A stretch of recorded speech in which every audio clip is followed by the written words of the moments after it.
Now we have some filet of beef, and we're going to sear it, but not in the broiler. It comes out with a much better taste when you do it in the pan.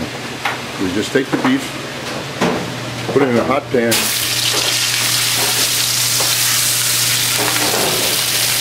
sear it.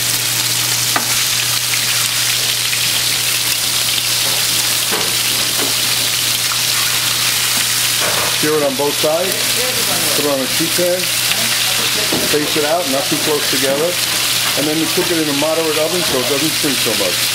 And you have to learn how to make it rare, medium, or well done. Can't help you there. Use a thermometer. That beautiful color on that beef.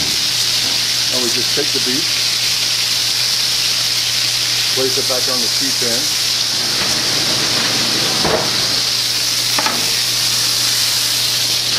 Put enough space in between so the air can travel through there and cook it evenly. Very simple.